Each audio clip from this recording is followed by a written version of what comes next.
예, 안녕하십니까. 이틀 만에 뵙게 됐습니다. 새정치비전위원회 백승원 위원장입니다. 같이 하신 분은 새정치비전위원회 재윤경 위원이십니다. 오늘 발표할 내용을 초안한 부분이 있어서 같이 하게 됐습니다. 오늘 비전안에 대한 두 번째 발표입니다. 지난 첫 번째 두 가지를 발표했고 오늘도 두 개의 합의된 안을 가져왔습니다. 내용이 상당히 많아서 오늘은 기자회견 자료를 읽지 않고 간단히 핵심 위주로 설명드리는 것으로 하겠습니다. 오늘은 강령 및 정강정책 기조 관련 제안입니다. 지금 새정치민주연합이 강령과 당헌당규 작업을 작성 작업을 진행하는 것으로 알고 있습니다. 물론 당내 절차이기 때문에 저희가 직접 말하자면 의논해서 진행하는 것은 아닙니다. 하지만 강령과 정강정책의 기조는 무엇보다도 중요한 당의 정체성을 드러내는 것이기 때문에 저희가 정강정책에 꼭 들어가야 하는 내용을 먼저 정리하였습니다. 촉박한 시간 때문에 이게 시기가 있는 문제여서 저희가 지금 만들어진 지 얼마 안 되는 위원회고 하기 때문에 총력을 다해서 시간을 쪼개가면서 노력을 했습니다만은 망라된 것이라기보다는 저희 위원회에서 논의되면서 합의된 사항을 중심으로 핵심 사항을 전달하는 것이다. 이렇게 이해해 주시면 좋겠습니다. 저희로서는 강령 및 정강정책의 핵심은 새정치 실현을 위한 모든 것이다. 출발점이다. 라고 생각을 합니다. 그래서 그 부분에 대해서 큰 의미를 먼저 정강정책의 새정치에 대한 뚜렷한 정체성을 드러내는 것이 가장 우선한다. 그리고 새정치는 단순히 정치 영역에 국한되는 것이 아니라 정치로서 관여하게는 경제사회 제 영역에 모두 걸쳐 있다는 것을 유념하시기를 부탁드립니다. 두 번째는 개혁과제가 항상 많은 개혁과제가 제출됨에도 불구하고 이것이 국민에게 울림이 적은 이유는 이것이 말에 그치는 경우가 많다는 경험 때문인 것으로 보입니다. 그래서 이번 정강정책에는 추상적 당위를 선명함에 그치지 말고 구체적 목표를 제시하고 목표 달성을 실천적으로 추진하기 위한 경로에 대한 의지도 담기기를 기대합니다. 마지막으로는 실천이 담보될 수 있는 기재나 기구 등 제도적 방안과 실천 경로에 대한 내용이 가능한 분명하게 드러나기를 원합니다. 즉 필요하다면 정강정책의 내용과 당헌 당규의 내용이 따로 가는 것이 아니라 서로 소통하면서 당헌 당규에 반영돼야 되고 당헌 당규에 들어가는 민주주의에 대한 신념이 정강정책의 기조에도 분명히 드러나기를 기대합니다. 오늘의 제안은 정치 부분 제안, 그리고 경제 부분 제안, 그리고 사회복지 부분에 대한 제안, 그리고 사회적 영역, 여성, 청소년, 노인, 그리고 생태적 이런 제안을 담겨져 있습니다. 정치 부분 제안은 조금 새정치라는 우리의 위원회의 책무도 있고 하기 때문에 조금 더 설명을 드리면 정치는 신당을 포함한 모든 정치는 국민을 위해 있다.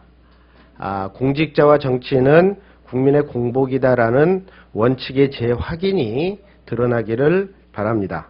또한 앞에서 말씀드렸듯이 책임과 신뢰의 정치가 실현된다는 점을 분명히 하여 주시기 바라고, 우리의 정치가 국민으로부터 많이 떨어져 있다는 느낌은 선거 시기에 투표권을 행사하는 것, 선거권을 행사하는 것 이외에 일상적으로 시민의 참여가 부족한 데서도 기인한다고 생각되기 때문에 시민들이 주체적으로 정치 항상 주인으로서 의식을 느낄 수 있는 정치를 추구하는 내용을 담아주시기를 기대합니다. 이 부분을 위해서 정부 실패를 낳는 권력을 위한 정부, 무능의 정부에서 탈피하는 방안, 권력기관의 민주적 개혁을 포함하는 것입니다.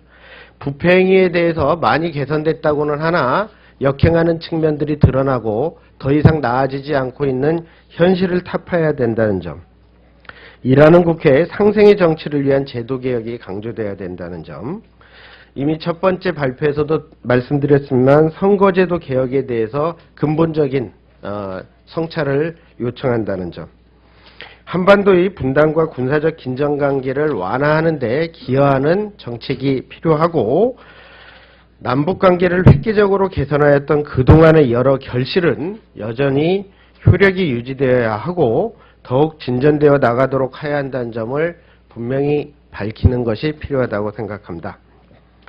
경제 부분 제안도 패러다임의 전환이 필요하고, 이 패러다임의 전환이 경제적 발전과 국민의 삶의 질이 동반 발전할 수 있다는 점을 분명히 해서 성장의 과실로서만의 국민의 행복이 아니라 국민의 행복을 전제로 한 성장이 되는 패러다임의 전환을 강력하게 요청드립니다. 경제 문제는 워낙 다양한 사안이 있기 때문에 이 부분에 대해서 망라적으로 내기보다는 가장 시급한 단기 제안은 가계부채의 폭발적 증가에 대한 대안을 반드시 마련하시고, 협동조합과 사회적 경제의 육성과 확산을 통해서 새로운 성장 동력을 모색하기를 권유드립니다. 복지 부분 제안은 여러 가지를 제안드립니다. 최저임금, 노동배분율에 대한 선진국 수준의 명실상부한 선진국 수준의 발전을 위한 로드맵이 제시돼야 되고, 공정과세를 위한 공정과세 등으로 복지 재원을 확충하는 문제, 실업급부액을 일정 수준, 40% 수준으로 높이는 등의 많은 논의를 거쳐서 구체적인 수치 목표까지 제안한 부분이 있습니다. 이 부분을 신당에서는 무겁게 받아들여서 정강정책에 반영하기를 요청드립니다. 여성, 청년, 노인 등 부문에 대해서 각각 제안이 있습니다. 이 부분도 시간이 많이 흘렀기 때문에 서면으로 대체하고 꼭 한번 숙지해 주시기 바랍니다. 아울러서 생태적으로 지속가능한 체제를 구축하는 문제가 일본의 핵재앙처럼 큰 사태가 벌어질 때는 이야기되다가 슬그머니 뒤로 물러서는 것인데, 사실 우리의 정치가 현 세대만을 위한 것이 아니라 미래 세대를 위한 것이라면 미래 세대에 대한 책무의 하나로서도 꾸준히 끊임없이 문제를 파악하고 해결책을 모색해야 된다는 점을 강조드립니다. 자세한 내용은 또 백브리핑으로 확인드리고, 두 번째 제도적 제안으로 매우 중요한 고심의 제안 한 가지가 있습니다. 재윤경 의원께서 발표해 주시겠습니다. 네, 안녕하세요. 이번에 통합신당 비전위원회 위원으로 참여하게 된 사회적개혁 대표 재윤경이라고 합니다. 반갑습니다. 이번에 저희가 제안 드릴 내용 중에 굉장히 중요하다고 보고 있습니다. 민생 중심 정치를 하겠다, 민생 최고를 놓고 정치를 하겠다라는 말들은 참 무성이 많았습니다. 그럼에도 불구하고 사실상 민생 문제가 굉장히 비극적인 현실 앞에 놓여 있는 것이 사실입니다. 얼마 전에 새 모녀가 자살하는 사건 때문에 나라가 굉장히 시끌했습니다. 복지의 사각지대 때문이다 라는 문제부터 복지 제도의 근본적인 문제가 심각하게 제기되고 있다, 뭐 이런 얘기도 있었지만, 사실 정말 마음 아프게 우리가 지켜볼 수밖에 없었던 것이 두 따님이 신용불량 상태였습니다. 사실 신용불량이 등록이 되려면 3개월 이상 연체해야 되고, 그 이야기는 3개월간 지속적으로 지독한 비톡촉에 시달려야 된다는 얘기입니다. 저희가 현장에서 이런 지독한 민생 현실을 개선하기 위한 여러 법, 제도 개선을 끊임없이 요구해 왔습니다. 그럼에도 불구하고 지금 현재는 정부 여당을 중심으로 민생 정치를 하기는커녕 오히려 민생 파탄을 사실은 끊임없이 반복하고 있습니다. 그리고 야당은 정부 여당의 이런 민생 파탄에 맞서서 책임 있고 힘 있는 민생 정치를 실현해서 정말 하루에도 40명이 자살을 하고 1년에 40가구가 동반 자살하는 이 지독한 현실을 타개하기 위한 그런 책임 있는 정치를 하지 못하고 있는 것이 사실입니다.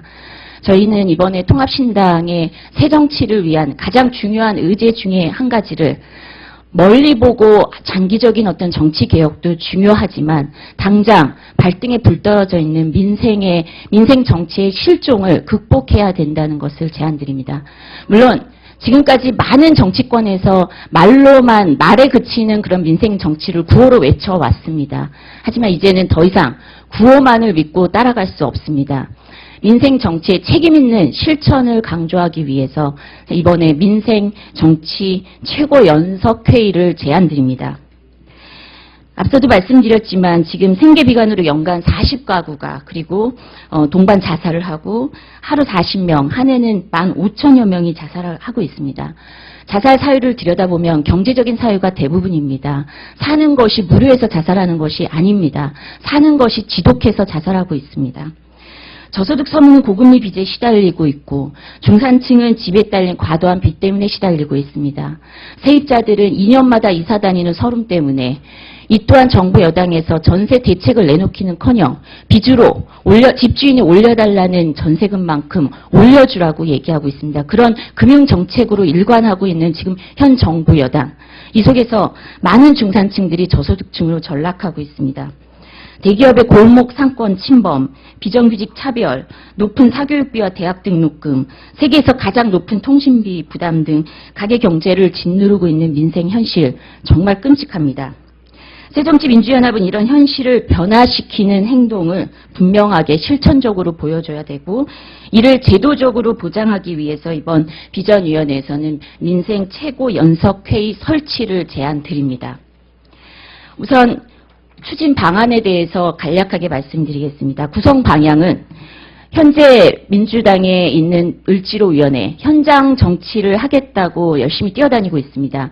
그나마 저희가 야당에서 가장 민생 현장을 뛰어다니는 실천하는 기구로 평가를 하고 있습니다. 이런 을지로위원회를 민생 최고 연석회의로 변경해서 그 권한을 강화하고 실행력을 담보할 것을 요구드립니다. 구성은 일단 당내 인사와 당의 전문가가 5대5로 참여하는 민생 최고 연석회의를 구성했으면 하고요. 당내 1인 그리고 당의 1인의 공동위원장 제도를 채택하고 당내의 경우 당 대표가 직접 위원장을 겸임해서 위상과 권한을 강화할 것을 요구합니다. 양 위원장은 단순히 당 중심으로 움직이는 것이 아니라 당의 전문가에서 선출된 공동위원장과 함께 소집 및 평가 그리고 결과 보고 등의 모든 의사결정 권한을 함께 공유하고 그리고 정당과 시민사회가 실질적으로 공동으로 운영할 것을 요구합니다. 기타 또 중소상공인, 가계부채, 비정규직 등 민생사안별 소위원회를 구성할 것을 요구하고요. 가장 중요한 현장 정치를 하지만 결국은 입법 과제에서 추진이 되지 않는 문제를 해결하기 위해서 원내대표가 민생정치 입법추진위원장을 함께 맡고 각 상임위별로 민생책임 입법 과제를 선정하고 추진할 것을 요구합니다. 저희는 민생 최고 연석회의를 통해서 정치의 30% 이상은 반드시 민생 문제를 중심으로 정치 이슈가 제기되고 또 추진되고 입법 과정이 진행돼야 된다고 생각합니다. 그 과정에서 국민들에게 시민들에게 피부에 와닿는 책임 있는 새 정치를 저는 보여줄 수 있을 것이다 이렇게 생각을 합니다. 그리고 나머지 지역 민생 정치 활성화라든가 민생의제 활동에 대한 구체적인 사업 계획은 나눠드린 보도자료를 참고해 주시기 바랍니다. 네, 이상입니다. 감사합니다.